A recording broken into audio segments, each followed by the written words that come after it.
창조의 사역을 시작하셨을 때 엿새 동안 창조하셔요. 여러분 잘 아시죠?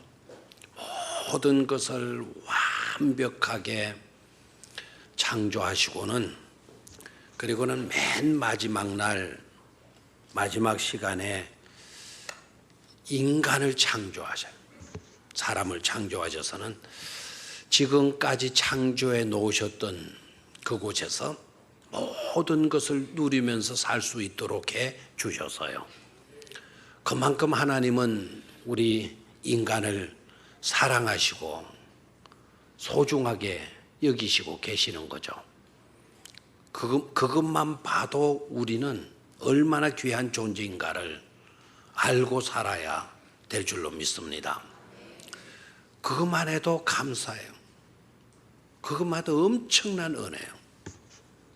놀라운 사랑이에요.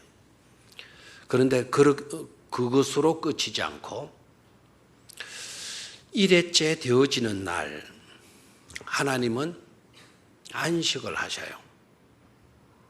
그래서 엿새 동안 창조의 사역을 다 마치시고 그리고 일회째 되어지는 날은 하나님이 안식을 하십니다. 그런데 그냥 안식만 하신 것이 아니고 성경을 보면 이 중요한 사실을 여러분 놓쳐서는 안 돼요. 안식만 하신 것이 아니고 바로 그 안식일 날 하나님은 복을 주셔요. 복을 주셔요. 그리고 그 날을 거룩하게 하셨습니다. 여러분 생각해 보셨습니까? 이제 머리가 빨리 잘 돌아가시는 분들은 그렇다면 이것 아니야? 아마 감격이 올 겁니다. 엿새 동안 하나님이 모든 것을 창조하셨어요. 닷새 동안 모든 것을 다 완벽하게 다 준비해 놓으시고 마지막 날 하나님은 누구를 만드셨다고요? 인간을 만드셨어요. 자, 그 이튿날 안식일 날 하나님이 안식하셨어요. 그러면 인간이 첫날 밤을 보내고 하나님 창조하신 세계 속에서 하룻밤을 지내고 맞이하는 날은 어떤 날입니까? 아직 안 돌아갑니까? 뭡니까? 하나님이 안식하신 날이라. 그 안식일 날 하나님이 뭘 하셨다고요? 축복, 복을 베풀어 주셨다라는 거예요. 모든 것을 다 갖추어 주시고도 하나님은 그래도 부족한 마음을 가지셨던지 에덴 동산에서의 첫 삶의 시작에서 하나님은 우리 인간에게 뭐를 베풀어 주셨다? 복을 베풀어 주셨다. 그리고 그 날을 거룩하게 하셨다라는 거예요. 구별되게 하셨다는 거죠. 그런데 신약 성경에 들어와서 예수 그리스도를 믿는 성도들에게 있어서는요, 더욱더 감사한 일이 있죠. 그건 바로 뭔가 하니까 그 안식 후 첫날 하나님이 안식하시고 복 주신 그날 바로 후에 안식 후 첫날 새벽에 예수 그리스도께서 뭐 하셨다? 부활하셨다. 얼마나 감사한지 몰라요. 인간이 존재하게 되는 여섯째 되는 날, 그날 예수님께서는 인류의 모든 죄악을 감당하시고 피 흘려 십자가에 죽으셨잖아요. 그리고 안식일이 지나고 금요일 날 돌아가시고 안식일 토요일 지내시고 그 다음 안식 후 첫날 새벽에 우리 주님이 뭐 하셨습니까? 부활하셨다. 그래서 몇 일 만에 부활하셨다? 3일 만에 부활하신 것 아닙니까? 우리 신약 시대를 살아가는 예수 그리스도를 믿는 성도들에게는 더 놀라운 감격적인 일이 주어지게 된 거죠. 그게 바로 뭡니까? 에덴 동산 이미 주셔가지고 온갖 것 다 완벽하게 갖춘 세계 속에서 우리로 하여금 살게 하셨고 그것만 해도 족한데 하나님은 바로 인간의 시작, 인간의 삶의 첫 시작 날에 하나님은 또 그 날에 복을 주시고, 그리고 오늘을 살아가는 저와 여러분들에게는 안식 후 첫날에 이제는 부활 생명 가지고 주어진 복을 누리며 살라고 한 주를 시작하게 하신 줄로 믿습니다. 얼마나 감사한지 몰라요. 오늘 이 예배가 그런 예배가 되어질 수 있기를 축원합니다. 하나님의 복을 받고, 그리고 부활 생명 가지고 부활의 권능 힘입어서 이 세상을 살아가는 저와 여러분들이 되어질 수 있도록 이 예배를 통하여 은혜 입으시기를 바랍니다. 오늘 읽은 본문의 말씀의 내용은 그간 우리가 살펴왔다시피 이스라엘 백성들이 르비딤을 떠나서 시내 광야로 나아가게 돼요. 자, 그 지역은 거의 그 지역입니다. 시내 광야로 나아가서 장막을 치고 이스라엘 백성들이 시내 광야에 머무르게 돼요. 그러는 동안에 모세는 어떻게 하는가 하니까 시내 산으로 올라가서 하나님 앞에 서게 됩니다. 그리고 그곳에서 하나님의 음성을 듣습니다. 하나님께서 모세에게 들려주신 말씀은 이것입니다. 세 가지로 요약되어질 수가 있어요. 지금부터 살펴보게 되어질 것인데, 세 가지 말씀을 주시고는 그 말씀을 자기 백성에게 너는 이같이 말하라고 자기 백성에게 말해주라고 명령을 하십니다. 자, 그러면 하나님의 산에 올라가서 하나님께로부터 모세가 들었던 그 말은 자기만 듣고 있어서는 될 말이 아니고, 듣고는 그 말을 백성들에게 들려줘야 되는데, 들려줘야 될 그 첫 번째 말씀의 핵심은 뭔가 하니까 지난날 받은 은혜를 잊지 말라는 겁니다. 한번 따라 하십시오. 지난날 받은 은혜를 잊지 말라. 지금까지 받은 은혜를 잊지 말라는 거예요. 4절을 볼까요? 4절. 다 같이 읽습니다. 시작. 내가 애굽 사람에게 어떻게 행하였음과 내가 어떻게 독수리 날개로 너희를 업어 내게로 인도하였음을 너희가 보았느니라. 어떻게라고 하는 부사가 두 번이나 쓰여지고 있어. 한 구절 안에 어떻게 행하였는지, 어떻게 내가 너희를 인도하였는지 너희가 보았느니라. 이러면은 여러분 이런 생각이 들죠. 보았다라는 말은 있는데 잊지 말라는 말씀은 없지 않냐? 잊지 말라는 말씀이 어디 있는데 저러시나? 아마 이렇게 의문에 사로잡힐 수도 있을 것입니다. 근데 여러분, 보았느니라라고 하는 이 말, 이 보았느니라라고 하는 이 말이 갖고 있는 또 다른 의미가 뭔가 하니까 잊지 말라는 거예요. 보았으니 너희들이 분명히 보았지 않냐? 그러면 알 것 아니냐? 그런 건 기억하지 않겠느냐? 그러니 잊지 말라는 뜻이 그 속에 들어가 있는 겁니다. 무슨 말입니까? 너네들을 내가 어떻게 해방시켰는지, 너네들을 어떻게 출애굽시켜 주었는지 너희들이 보았지 않느냐? 그러니 너희들 잊지 마. 그토록 강팍했던 그 바로 그냥 너네들 놔준 줄 아냐? 너네들 보았잖아. 내가 10가지 재앙을 내림으로 그렇게 강팍했던 바로가 두 손 들고 항복한 것 아니냐? 그 일을 마지 말라. 잊지 말라. 보았으니 잊지 말라는 거예요. 그리고 너네들이 지금까지 출애굽해서 그 광야길 걸어왔는데 지금까지 너네들이 어떻게 이곳까지 올 수가 있었는지, 어떻게 내가 너희를 인도해 주었는지 그거를 마지 말라, 잊지 말라. 너희들이 보았지 않냐?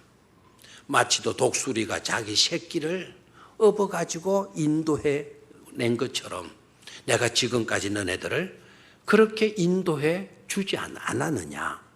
너희가 보았지. 보았으니까 뭐 하지 말라. 잊지 말라. 라고 당부하신 것입니다. 그리고 여기에서 우리가 놓치지 말아야 할 또 중요한 것이 있어요. 자, 4절을 다시 소리를 내서 읽겠습니다. 읽으라 할 때 성경을 자주 여러분이 보셔야 돼요. 그래야 자꾸 발견하지 못했던 진리들, 중요한 보화들을 캐낼 수가 있어요. 자, 4절을 같이 읽습니다. 시작. 내가 애굽 사람에게 어떻게 행하였음과 내가 어떻게 독수리 날개로 너희를 업어 내게로 인도하였음을 너희가 보았느니라. 여기서 여러분 뭐를 눈여겨보아야 되는 거 아니까? 내게로라고 하는 단어예요. 다시 한번 어떤 단어를 놓쳐서는 안 된다? 내게로라고 하는 이 단어를 놓쳐서는 안 되는 겁니다. 무슨 말인가 하니까 이스라엘 백성들을 구출해내시고 해방시켜 주시고 자유를 주시고 그리고 지금까지 그네들을 인도해 오시고 있는데 인도해 주신 이것이 이스라엘 백성들로 하여금 멋대로 살아도 좋다는 것이 아니라 하나님께로 나아가도록 하는 해방이었고 자유였고 인도하심이었다는 사실을 분명히 짚고 있다는 사실이에요. 여러분 출애굽의 목적지가 어디냐 그러면 여러분 가나안 땅으로 생각을 할 겁니다. 진정한 자유의 의미가 뭐냐? 하나님이 지금 이스라엘 백성들을 인도하시고 계시는데 어디로 인도해 가시느냐라고 물으면 여러분 다 가나안 땅 맞습니다. 젖과 꿀이 흐른다는 약속의 땅 가나안 복지가 맞습니다. 그런데 오늘 본문은 가나안 복지로 내가 너희들을 인도하고 그곳으로 이끄신다라고 말씀하지 않고 누구게로 내게로 다시 한번 누구게로 내게로 인도하였음을 너희는 뭐하였느니라 보았느니라 라는 거예요. 아멘입니까? 하나님께로 나아가도록 하는 해방이었다. 하나님께로 나아가기 위한 자유였다. 하나님께로 나아가기 위한 뭐였다? 인도하심이었다라는 겁니다. 이 사실이 중요한 겁니다. 가나안 땅이라고 하는 지역적인 그 공간, 그 장소가 목적지가 아니에요.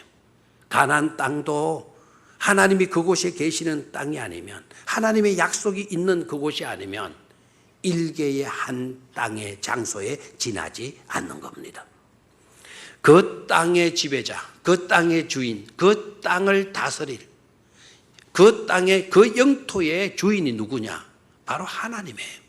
그래서 우리들의 출애굽의 진정한 목적지는 바로 누구가 되어진다? 하나님이 되어진다라는 거죠. 하나님은 이스라엘 백성들뿐만 아니라 오늘 우리를 위해서도 크고 위대한 일을 행하시고 계시는 줄로 믿습니다. 그것도 치밀하게, 그것도 집요하게 행하시고 계시는 줄로 믿습니다. 우리는 그것을 잊어서는 안 될 것입니다. 받은 바 은혜들을 잊지 않기를 축원합니다. 받은 은혜, 받고 있는 은혜들을 당연시 해서도 안 될 줄 믿습니다. 은혜 받고 복을 받아 잘 되고 난 후 교만하여 방종에 빠져서도 안 될 줄 믿습니다. 우리는 은혜 받고 복을 받아 잘 되어졌을 때 그러하기에 더욱 겸손하게 더욱 은혜 주시고 복을 주시는 하나님께로 좀 더 가까이 나아갈 수 있어야 될 줄로 믿습니다.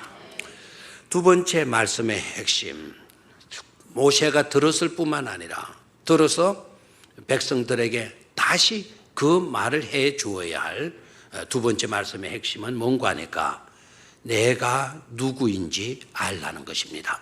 한번 따라 하십시오. 내가 누구인지 알라는 것이다. 내가 누구냐는 거예요. 내가 누구냐? 나의 아이덴티티, 나의 정체성. 나는 과연 누구냐? 여러분 누구입니까? 그리고 저는 누구입니까? 오늘 이 시간에요, 자기가 자기를 가리켜서 주먹을 치든지 아니면 손가락으로 자기 가슴을 쿡쿡 찌르든지, 나는 누군가? 나는 누구냐? 상대방 손가락질 해가지고 당신 누구요? 이러지 말고 나는 누구인가? 그럼 자기 자신에게 한번 질문해 보시기를 바라요.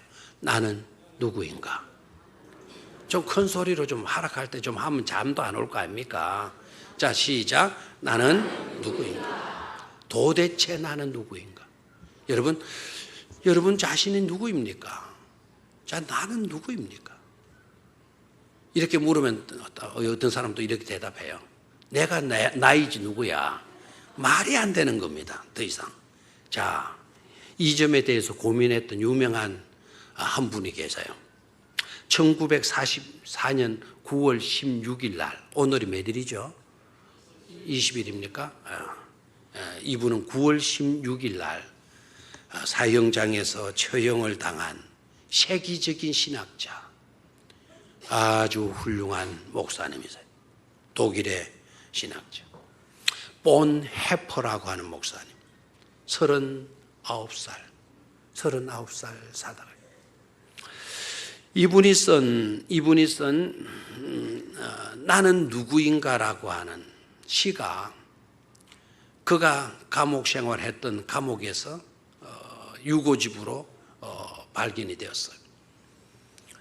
그분이 사형당하고 난 뒤에 그분 감옥을 이제 청소를 하다가, 이분은 39살에 돌아가셨지만 거의 대다수를요 감옥에서 생활을 해요. 거기서 발견된 나는 누구인가라고 하는 이 글을 한번 제가 읽어드리도록 하겠습니다. 이거 옛날에도 한번 제가 소개한 적이 있는 시입니다. 나는 누구인가? 나는 누구인가?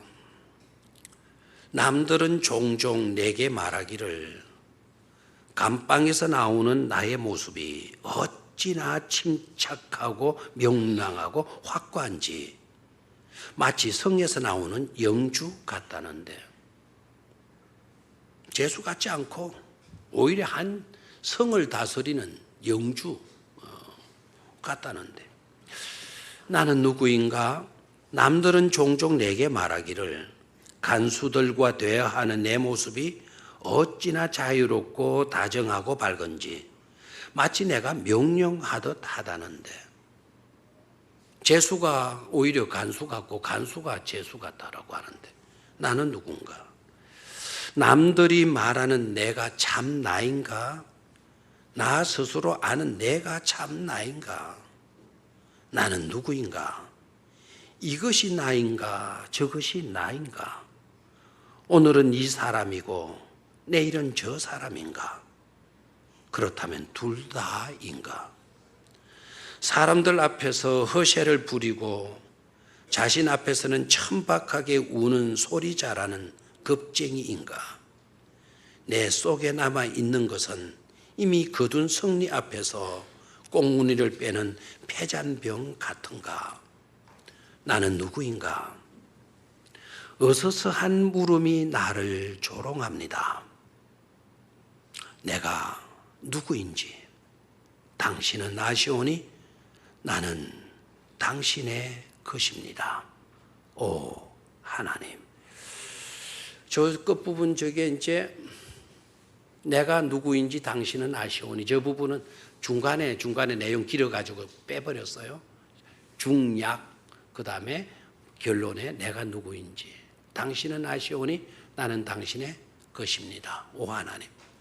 그렇게 자신 누구인지 나의 정체성이 혼돈되어진 그런 삶을 살아왔는데, 그런데 끝부분에 하나님께 기도하면서 분명한 것은 이것이다라는 거예요. 내가 누구인지 도무지, 저 사람은 이렇게 말하고 내 자신은 이런 사람이고 도무지 헷갈리는 그런 나인데, 그런데 그런 혼돈 속에서도 내가 누구인지 잘 모르는 그런 상태 속에서도 분명한 것 하나가 있다. 그것은 바로 나는 누구의 소유다? 하나님의 소유입니다. 한 가지 분명한 것은 나는 하나님의 소유다라는 거예요. 오늘 그것을 말해주는 것이 5절이에요. 5절. 5절 같이 읽습니다. 시작. 세계가 다 내게 속하였나니 너희가 내 말을 잘 듣고 내 언약을 지키면 너희는 모든 민족 중에서 내 소유가 되겠고, 너희는 모든 민족 중에서 뭐가 되겠고? 내 소유가 되겠고. 하나님은 우리의 정체성을 일깨워 주고 있어요. 너는 어떤 존재냐? 너는 내 소유다. 저와 여러분들은 다 누구의 소유라고요? 하나님의 소유다라는 거예요. 하나님께 속한 자들이라는 거예요. 하나님께 속한 자들. 여러분, 내가 누구인지를 다 모른다 하더라도 꼭 한 가지만은 아십시오. 우리 모두는 다 누구의 소유이다? 하나님의 소유이다라는 거예요. 하나님의 소유. 별로 이것이 은혜가 안 되는 모양인데요. 나는 하나님의 소유이다. 이것에 대한 자기 확신, 정체성을 가져야 된다고 그랬는데 별로 안 가지고 싶은 태도를 보여주셔서요. 후회하지 마시기를 바라요. 여기에 소유라고 하는 이 말이 갖는 의미가 대단히 놀랍습니다. 아마 제가 이 의미를 말하고 나면 아멘 소리가 분명히 달라지리라 생각을 해요. 한번 내가 물어보겠어요. 이 소유라고 하는 이 단어는 히브리어로 셰귤라라는 거예요. 셰귤라라고 하는 히브리어. 우리나라 말도 다 모르는데 무슨 히브리어까지 그럽니까? 또 이러지 마시고요. 너무 중요하니까 우리나라 말로는 소유라고 이렇게 되어지지만 히브리 단어는 그 이상의 중요한 의미가 그 속에 들어있기 때문에 말하게 되는 겁니다. 이 셰귤라라고 하는 이 단어의 뜻이 뭔가 하니까 보물, 보화, 보배, 보석, 그것도 아주 특별한 보화라는 거예요. 아주 특별한 보석이라는 겁니다. 이러면 또 아멘 소리가 나오잖아요, 이제. 그러니까 여러분 보십시오. 아주 특별한 보석이기 때문에 그런 것을 여러분이 가지고 있다 생각해 봐요. 버리고 싶어요? 갖고 싶어요? 대답 안 하는 거 봐요. 여기에 200캐럿짜리 다이아몬드가 있다 합시다. 간직하고 싶어요? 그냥 내팽개쳐 놓고 싶어요? 두 말하면 작은. 갖고 싶은 사람, 간직하고 싶어야 할 때 크게 아멘 하세요. 진짜 간직하는 날이 올 겁니다. 간직하고 싶습니까? 네. 아주 값진 보화이기 때문에 간직하고 싶은, 갖고 싶다라는 거예요. 그래서 소유한다라는 거예요. 소유. 소유라는 건 그냥 가진다라는 뜻이에요. 너무나도 값진 보석이고 보화이기 때문에 내가 너네들을 고이 간직하신다라는 거예요. 하나님이 저와 여러분들을 너무나도 값진 보석처럼 여기셔서 하나님이 고이 누구의 소유로? 하나님의 소유로 삼으신다라는 말씀입니다. 이스라엘 백성들이 약하고 무딘데도 불구하고 하나님은 너무나도 귀한 존재로 여겨주신다는 거예요. 그래서 절대로 그냥 내팽겨 둘 수 없으시다는 거예요. 얼마나 감사해요. 근데 대개 이렇게 말하면 목사님, 그거는 그건데요. 저 실제는 또 그렇지 않습니다. 저 삶은 찌달리고 있어요. 너무 힘들고 있고요. 너무 초라하고 있고요. 내가 봐도 내 꼴이 말이 아닙니다. 그런데 저들은 무슨 값진 보물이라 그러고 값진 보석이라 그래서 값지게 그냥 간직하고 싶다고 그러십니까? 듣기는 좋은데 제 실제는 다릅니다. 여러분 이러실지 몰라요. 그런데 그것은 잘못된 생각이에요. 하나님은 여러분들이 가진 것, 못 가진 것, 그것 가지고 여러분을 귀하게 여기시지 않는다라는 거예요. 배웠느냐, 배우지 못했느냐, 그걸 기준 삼지 않는다는 겁니다. 키가 2m냐, 1m 20밖에 안 되느냐, 하나님은 그런 것을 귀하게 여기시지 않는다라는 겁니다. 하나님은 여러분들의 영혼을 너무나도 귀중한 보화보다도, 그보다도 더 귀하게 여겨주시는 하나님이신 줄로 믿습니다. 하나님이 여러분들을 만드셨어요. 우리는 다 하나님의 창조물들입니다. 어떤 것도 버릴 수 없는 하나님이 그토록 소중하게 만드신 너무나도 값진 존재라는 거 잊지 마시기를 바랍니다. 그러면 여기서 또 하나 놓치지 말아야 돼요. 또 눈여겨서 보셔야 돼요.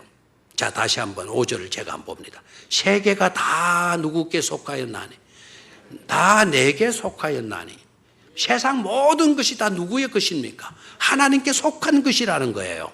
그런데 또 밑으로 가서 끝부분을 보니까 너희는 모든 민족 중에서 내 뭐가 되겠고, 아까 모든 민족이 누구의 소유라 그랬어요? 하나님의 소유라 그래 놓고는 너희는 딱 또 지적하네요. 너희는 모든 민족 가운데서 내 뭐가 되겠고 소유가 되겠고, 모든 민족 가운데서 특별히 너네들은 나의 뭐가 되겠고 소유가 되겠고. 아멘입니까? 저와 여러분들은 특별한 하나님의 존재. 어떤 점이 특별합니까? 자, 다시 앞부분을 봐요. 너희가 내 말을 잘 듣고 내 언약을 지키면, 너희가 내 말을 잘 듣고 내 언약을 지키면, 아멘입니까? 오늘 여러분들이 하나님의 말씀 따라서 이 성전에 와서 예배하고 있잖아요. 하나님의 말씀을 따르는 여러분들이 있고 있지 않습니까? 아멘입니까? 너희가 내 말을 잘 듣고 내 언약을 지키면, 하나님이 약속하신 바 하나님의 그 계명을 지금 지키고 있는 여러분들 아닙니까? 그렇기 때문에 여러 민족들 가운데서 특별한 보물보다도 더 귀한 존재로 여러분들을 여겨주시는 줄로 믿습니다. 사랑하는 성도 여러분, 저와 여러분들은 하나님의 특별한 소유, 보물, 보배인 것을 확신하고 고백할 수 있기를 축원합니다. 또한 우리 자신이 하나님의 특별한 소유요 보물이기 때문에 하나님의 말씀을 따르고 하나님의 말씀대로 순종하며 사는 그런 복된 삶을 사시기를 축원합니다. 마지막 세 번째 말씀의 핵심은 따라하십시오. 우리의 사명을 알라는 것이다. 우리의 뭐를 알라는 것이다? 사명. 우리가 특별한 존재가 되어지고요, 우리에게 말할 수 없는 은혜를 주시고 복을 주시는데, 그 은혜와 복은 값없이 주어졌다 할지라도 은혜를 받은 저와 여러분들에게는 그 은혜에 따르는 반드시 사명이 있다라는 것을 깨달아야 돼요. 은혜를 받으셨습니까? 값없이 받으셨잖아요. 그렇다면 우리에게는 뭐가 따른다? 사명이 주어진다라는 거예요. 그 사명이 뭐냐? 사명의 내용이 뭐냐? 6절입니다. 시작. 너희가 내게 대하여 제사장 나라가 되며 거룩한 백성이 되리라. 너는 이 말을 이스라엘 자손에게 전할지니라. 우리에게 주어지는 사명이 뭐냐? 제사장 나라가 되는 겁니다. 그리고 거룩한 하나님의 백성이 되어지는 겁니다. 아멘입니까? 자, 우리에게 주어진 사명이 뭐라고요? 제사장 나라가 되는 거예요. 그럼 제사장 나라가 되어진다라는 게 이게 무슨 말입니까? 여기서 제사장 나라가 어떤 것인 걸 알려고 하면 제사장이 하는 일이 뭔가를 알면 돼요. 여러분, 제사장이 하는 일이 뭔가를 아시죠? 그죠? 백성들의 문제를 가지고 그 백성들을 대표해서 하나님 앞으로 나아가서 하나님께 아래에 있는 역할을 하는 기름 부은 종, 기름 부은 사람, 그 사람을 가리켜서 뭐라고 이야기를 하나요? 제사장이라 이렇게 이야기를 하는 거예요. 그리고 하나님께 문제를 가지고 가서 하나님께 아래였잖아요. 하나님께 아래이면 하나님이 해결을 해 주시잖아요. 그 기도에 응답해 주시잖아요. 그 응답도 그 백성들에게 바로 해 주시는 것이 아니라 제사장을 통해서 그 응답을 백성들에게 해 주시는 거예요. 그러니까 제사장의 역할은 하나님의 응답을 받고 하나님의 복을 받고 그 복을 백성들에게 뭐 해줘야 돼요? 선포해 주는 일을 하는 겁니다. 저와 여러분들에게 주어진 사명이 바로 뭡니까? 우리만 잘 믿고 우리만 복 받고 우리만 은혜 있고 잘 살면 되는 것이 절대로 아닙니다. 그렇게 산다고 한다면 세상 사람들과 뭐가 다를 바가 있습니까? 거룩한 백성이 되어진다라는 것은 구별된다는 건데, 세상 사람들이 다 이기주의에 빠져가지고 그렇게 살아가고 있는데 우리마저도 그렇게 살면 뭐가 구별된 백성이란 말입니까? 저와 여러분들은 달라야 된다라는 거예요. 달라야 된다는 게 우리에게 주신 사명이라는 겁니다. 적어도 가치관이 달라져, 생각도 달라져. 그럼 우리는 어떻게 살아야 되나요? 저 이방 사람들, 안 믿는 사람들, 안 믿는 사람들을 대신해서 저들의 문제를 가지고 와서, 저들의 기도 제목을 가지고 와서 하나님께 아래에 있는 역할, 중보의 역할, 다리의 역할을 하는 누가 되어야 돼요? 우리가 되어야 된다라는 이 말입니다. 근데 이스라엘 백성들은 이것을 깨닫지 못했어요. 선택받은 민족 우리다. 우리는 특별히 하나님께 선택받은 민족이다. 그것만 가지고 우울의식을 가졌어요. 그래서 지금까지 중동에 전쟁이 끊이지 않고 있는 겁니다. 제사장 나라, 그들에게 주어진 사명이 있었는데 그 사명을 제대로 깨닫지를 못한 거예요. 이게 안타까워요. 우리도 그런 신앙의 전체를 따르는 어리석은 우둔한 사람이 되어져서는 안 될 줄로 믿습니다. 우리는요, 우리 때문에 이방 사람들이 우리를 찾아와야 돼. 나를 위해서 기도해 주이소. 당신이 믿는 하나님께 기도해 주세요. 그리고 우리가 그들을 위해서 하나님께 기도하고 하나님이 주시는 복을, 하나님이 주시는 응답을 그 사람들에게 뭐 해주는 것? 선포해 주는 역할. 다시 말하면 불신 세상 가운데 너네들이 희망이 되어 주어야 된다라는 거예요. 아멘입니까? 우리 교회가 이 지역에서 우리만 복받고 우리 교회 다니는 사람들만 다 잘 되는 그런 은혜의 교회, 그게 멈추어서 안 된다라는 겁니다. 우리 교회에 주어진 사명이 바로 뭡니까? 우리가 하나님께로부터 은혜 있고 복을 받고 하였다면 이제 제사장 나라가 되는 거예요. 제사장 교회가 되는 거예요. 우리 때문에 저 백성들이 다 복을 받고 빛을 발하고 희망을 갖게 되는 그런 축복의 사명, 우리 교회에게 주어진 사명인 줄로 믿습니다. 우리가 그런 삶을 사는 축복된 성도들이 되어지기를 주의 이름으로 축원합니다. 하나님 아버지,